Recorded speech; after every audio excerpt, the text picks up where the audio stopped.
Hi dears, welcome to ആർക്കെനെക്സ്. നമുക്ക് എക്സാമിന് ഗ്രാമർ ഭാഗത്തു നിന്ന് വരുന്ന ചോദ്യങ്ങൾ നിങ്ങൾക്ക് അറിയാമല്ലോ. അപ്പൊ അത് നമുക്ക് സെന്റൻസ് മിക്കപ്പോഴും ഇതുപോലെ മാതൃകയായിട്ട് ഒരു സെന്റൻസ് നൽകിയിട്ടുണ്ടാകും.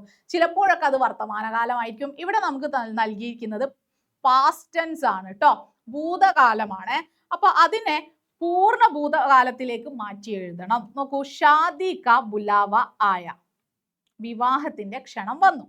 ഷാദി കാ ബുലാവ ആയാ ഥ, അവിടെ ആര് മാത്രമേ അധികമായി വന്നിട്ടുള്ളൂ?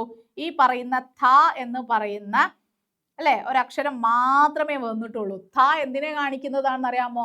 പാസ്റ്റ് ആണ്, ഭൂതകാലത്തെ കാണിക്കുന്നതാണ്.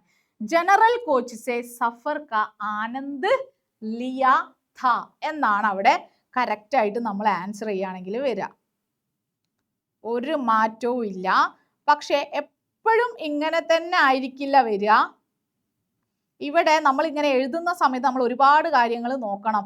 എങ്ങനത്തെ ടൈപ്പ് ചോദ്യമാണെങ്കിൽ ഏത് കാലാണെങ്കിലും നമ്മൾ മാറ്റി എഴുതുമ്പോൾ അവിടെ സ്ത്രീലിംഗാണോ പുല്ലിംഗമാണോ ബഹുവചനാണോ ഏകവചനമാണോ എന്ന കാര്യങ്ങൾ കൂടി നോക്കണം. അപ്പൊ ഇവിടെ എന്താ പറയാ, ഷാദി കാ ജനറൽ കോച്ച് സെ സഫർ കാ ആനന്ദ് ലിയാ ഥ. അപ്പൊ ഇവിടെ ഒരു മാർക്ക് കംപ്ലീറ്റ് ആയി.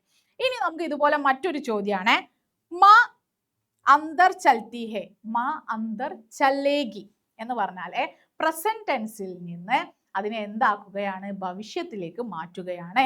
അമ്മ പോവുകയാണ് എന്നത് അമ്മ പോകും എന്നായി മാറി. ഇവിടെ ഹർമൻ ആദ്മി ബൻതാ ഹെ അല്ലെ, ആദ്മി ബൻതാ ഹെ, ഹർമൻ ഒരു ആളാകുകയാണ് എന്നത് എന്താകുന്നു? ആകും എന്നായി മാറണം. അപ്പൊ ഇവിടെ നമ്മൾ എന്ത് എഴുതുന്നു? ഹർമൻ.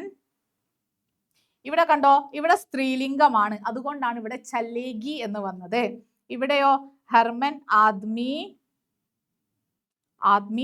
ബൻതാ ഹെ എന്നുള്ളതിന് നമുക്ക് വരുന്നത് ബനേഗ അല്ലെ, ആദ്മി ആകും എന്നൊരു കാര്യമാണ് നമ്മൾ ഇവിടെ കൊടുക്കുന്നത്. അപ്പൊ ഇതുപോലെ വേണം നിങ്ങൾ വായിച്ചു നോക്കിയിട്ട് ടെൻസ് നോക്കണം.